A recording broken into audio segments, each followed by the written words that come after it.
Bismillahirrahmanirrahim. Assalamualaikum warahmatullahi wabarakatuh. Bagaimana kabarnya anak soleh? Alhamdulillah, hari ini kembali kita lanjutkan pembelajaran kita masih di tema 8 Bumiku, subtema 1 perubahan waktu dan pengaruhnya di pembelajaran kelima. Musim hujan telah tiba, bumi menjadi basah terkena air yang turun terus-menerus. Bagaimana kondisi lingkungan saat musim hujan? Ketika musim hujan tiba, bumi menjadi basah karena tersiram air hujan. Banyak tanaman mulai tumbuh. Pohon-pohon yang layu karena kekurangan air tampak segar kembali. Para petani mulai menanam padi di sawah. Cuaca yang semula panas menjadi sejuk. Musim hujan selalu dinantikan oleh banyak orang. Namun, ada kalanya musim hujan juga menyebabkan bencana. Pada bulan-bulan tertentu, curah hujan sangat tinggi, namun pada bulan lainnya hujan hampir tidak terjadi. Mengapa demikian? Mari kita pelajari selanjutnya. Anak-anak, tahukah kalian bahwasanya di negara-negara yang ada di dunia itu terjadi perbedaan musim? Sebagai contoh, Argentina dengan Kanada. Ketika Argentina terjadi musim panas, ternyata di Kanada justru terjadi musim dingin. Perhatikan gambar berikut. Mengapa bisa terjadi demikian?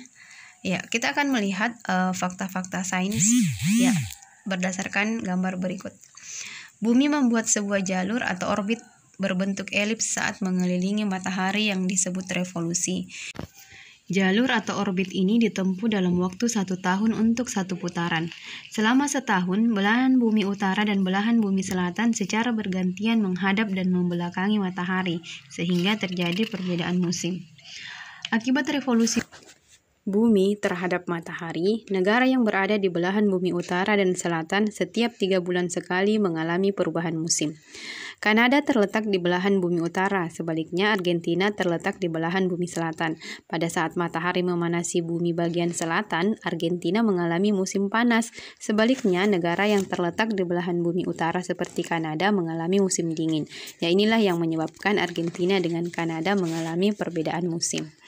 Baik anak-anak, kalian bisa mempraktekkan bagaimana perubahan musim yang terjadi di dunia dengan melakukan percobaan berikut. Ya, anak-anak, seru ya percobaan yang mungkin kalian lakukan di rumah masing-masing.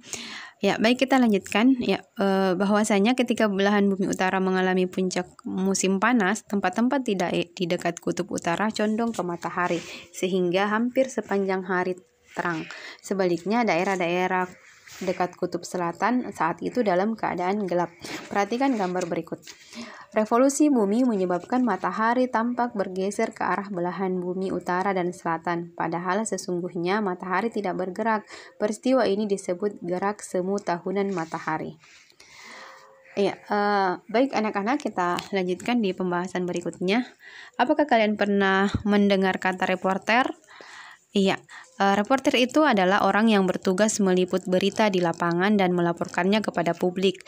Laporan dapat berbentuk tulisan untuk media cetak. Laporan juga dapat berbentuk lisan yang disampaikan melalui media elektronik seperti radio dan televisi. Ya, sekarang kita akan bermain peran untuk menjadi seorang reporter cilik. Ya, coba kalian cari informasi dari berbagai sumber tentang gerak revolusi bumi dan dampaknya. Kemudian sajikan berita tersebut dalam bentuk format 5 fingers facts ya, seperti gambar berikut. Setelah kalian menemukan 5 informasi penting mengenai gerak revolusi bumi dan dampaknya, tuliskan informasi tersebut di tiap gambar jari. Ya, kemudian olah poin-poin informasi tersebut untuk menjadi poin-poin yang akan kalian sajikan ya selayaknya seorang reporter. Kalian bisa melakukan kegiatan ini dengan di video ya, karena kita dalam pembelajaran online. Anak-anak, di Indonesia berlaku 2 musim, yaitu musim kemarau dan musim hujan yang terjadi secara bergantian. Pergantian musim tersebut menyebabkan Indonesia memiliki ragam jenis buah-buahan yang berbuah sesuai jadwalnya. Pemandangan di desa ketika musim panen buah terlihat indah sekali. Berikut ada sebuah lagu yang menceritakan tentang rasa kagum atas keadaan desa yang selalu dirindukan oleh yang membuat lagu ini, yaitu El Manik. Judulnya adalah Desaku yang Kucinta. Silahkan dengarkan lirik lagunya. Desaku yang ku cinta, pujaan hatiku, tempat ayah dan bunda, dan handai tolanku. Tak mudah ku lupakan, tak mudah bercerai, selalu ku rindukan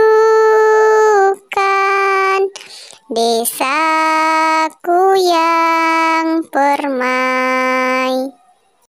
Nah, anak-anak, ya identifikasilah interval yang terjadi dan terdekat pada lagu Desaku yang Kucinta. Gunakan petunjuk di bawah ini untuk membantu kalian. Untuk membuktikan interval nada, kalian bisa melakukan percobaan berikut. Nah, dari percobaan yang kalian lakukan tersebut, ya kalian akan mendengarkan perbedaan suara yang ditimbulkan oleh gelas yang kalian pukul. Ya, itulah yang perbedaan itulah yang disebut interval nada. Baik anak-anak, demikianlah pelajaran kita hari ini. Semoga ada manfaatnya dan Ustazah ingatkan untuk kalian senantiasa melakukan aktivitas positif di rumah-rumah kalian ya, dan hindari kegiatan-kegiatan yang tidak mendatangkan manfaat. Baik, kita cukupkan. Wassalamualaikum warahmatullahi wabarakatuh.